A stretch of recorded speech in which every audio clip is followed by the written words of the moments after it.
Hey y'all, good morning, happy Sunday. Story time, story time. So I want to tell you a story about, I'm going to title it The Hate That Came from the Hamptons, okay? So there were two cousins, right? They were from the city and they grew up in two different households. One household was like a house of torture, and the other household was kind of fun, parenting was lackadaisical. You know, the parent had to work all the time, so the kids were left to their own devices a lot. So, summertime came, and two cousins would go to the country, and they would spend time with their grandparents, learning how, learn the lay of the land, riding bikes, that sort of thing, for fishing, and gardening with grandpa. But as they grew older, they got to go around the neighborhood, even though it was like a mile or two to get anywhere. They started traveling around and they got familiar with some of the people in the neighborhood. So they meet this one girl, this one country girl, and she'll loose. She got a reputation, but they from the city. They, both of them are used to certain conditions, right? Even though they come from two different houses. So the one kid who actually has the fun free household, he meets up with the girl, and it's easy enough to hook up with her. But the thing about it is, the one guy, he's such a mama's boy, and his mom lets him get away with murder so much. He doesn't understand that this girl didn't sleep with him for nothing. She wants something. But he's so used to getting away with bare minimum, he thinks he's hot stuff. He's like, I'm from the city, you're from the country, you don't worry about it. But the cousin who comes from the house of torture, he kind of knows this type of thing because he comes from a house of torture. He kind of knows that you kind of got to pay to play.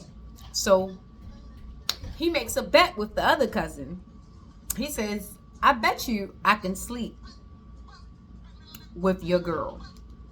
And the cousin, the free cousin from the city, he's used to having his way with women. So he's like, I bet you can. Not knowing that the cousin that comes from torture knows a few extra tricks in the game. So the cousin goes in and he tells her, I'm going to give you X amount of so-and-so. Not only if you let me have sex with you, but you let me take the condom out and prove it. So they do. He comes out. He tells his cousin, hold out his hand. He holds out his hand. He put the condom in his hand. And it's filled with cum. So he knows the deed has been done. And the girl never denied it. So now this cousin and that cousin, even though they're best friends, they're the top of cousins, right? Doesn't know that this is sparking a forever jealousy. One cousin never forgets this. So time goes on, the cousins grow up. The one cousin has babies with the girl. The city cousin with the free house has babies with the girl, right?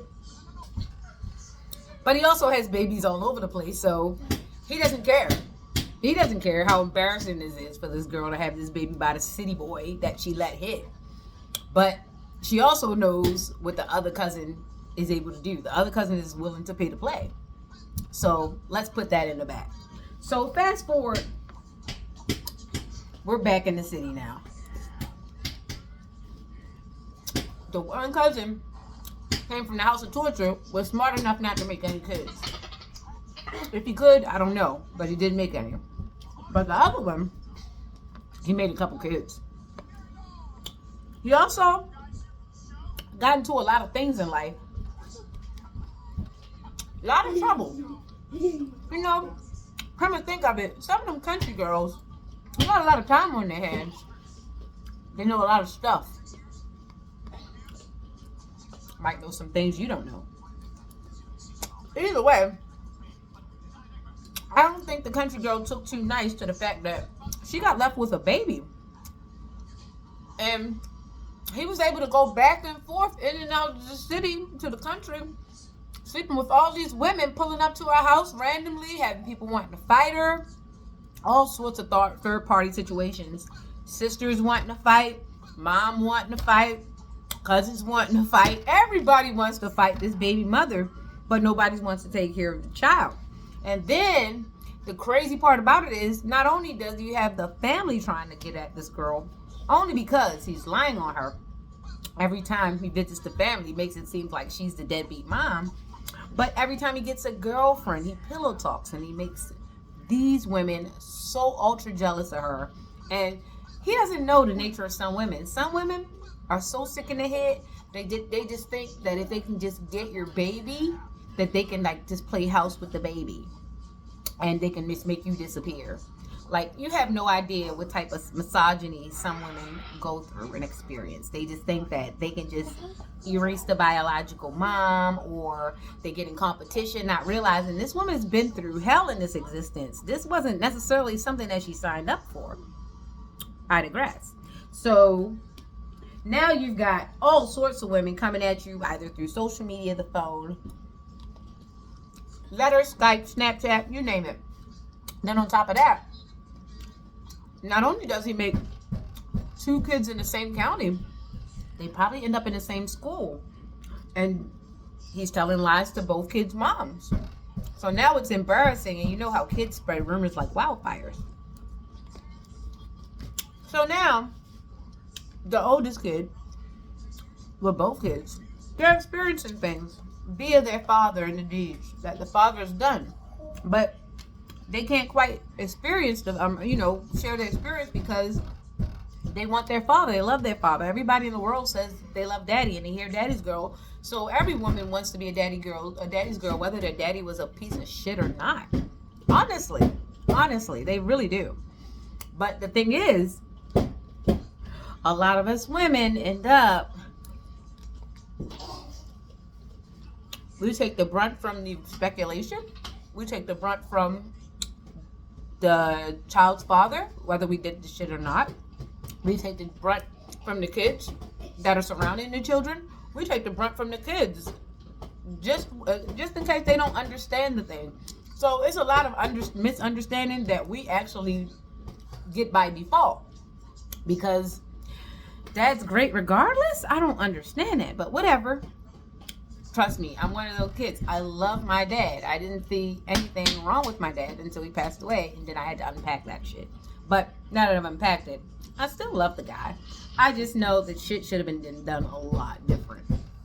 Right? So, knowing this kid goes on, grows up. Mind you, City Cousin has no kids.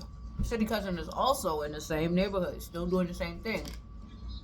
So do you think that was the first time and the last time that he paid for the cooch from the same girl? No.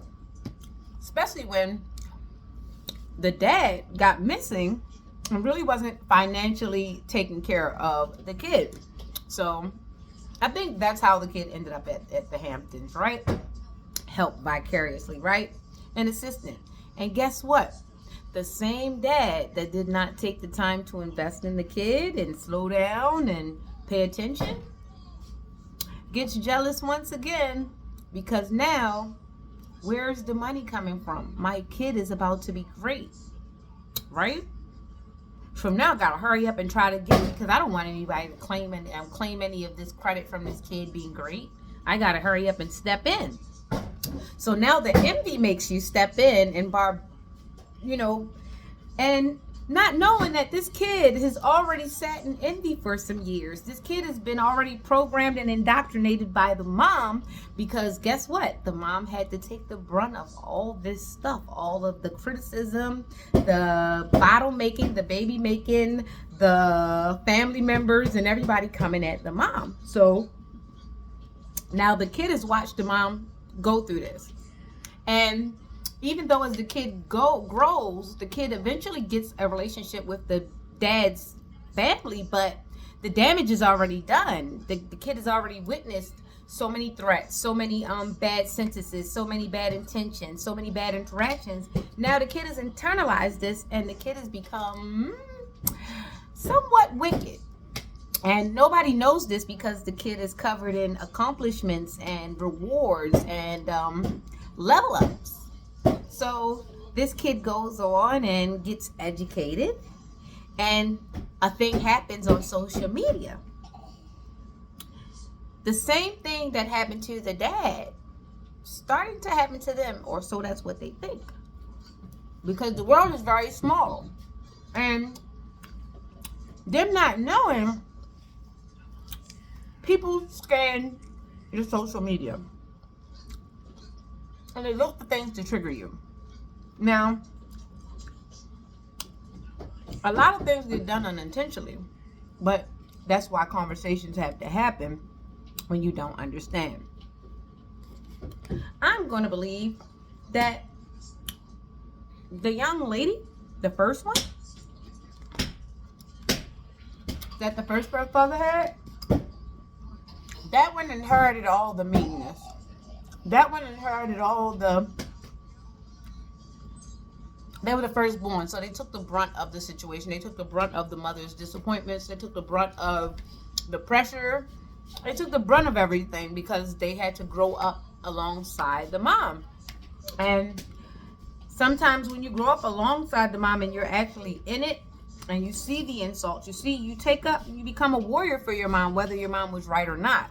You become a warrior sometimes, not realizing that your mom has some accountability in this. Because she did sleep with the cousin. She did say yeah. And she slept with the first one too. She did say yeah. And nobody will ever rewind back to that and leave it there. They'll always take it from where they decided to take it from. So I think this kid definitely got bitter via the mom, via the dad too, because the dad eventually got bitter. Not only did he get bitter because the cousin was able to sleep with the person he just slept with, he was bitter because he became envious. And then not only did the cousin that did not make the child come up and make more money, they were able to help assist that first child to their first accomplishment. So that's another piece of salt in the wound. But then to see that same family member go on and accomplish everything before you, they accomplished everything except having children before you, and they did it better. So the envy grew in the first cousin. And the same way the envy grew in the first cousin, the envy grew in the firstborn.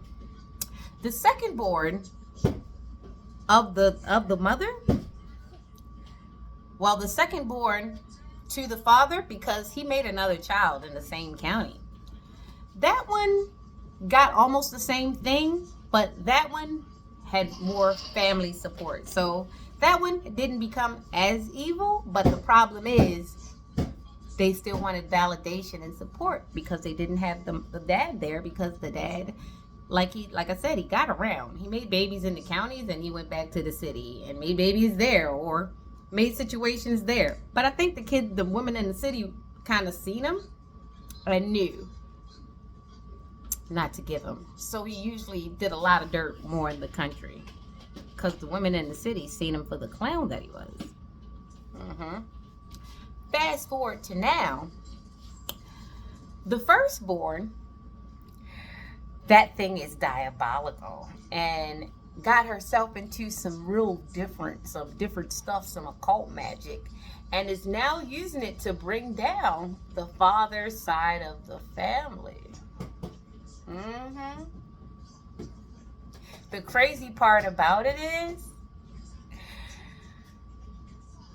they're all on her side, and nobody's even the wiser that she's picking characteristics from all over the family to sabotage.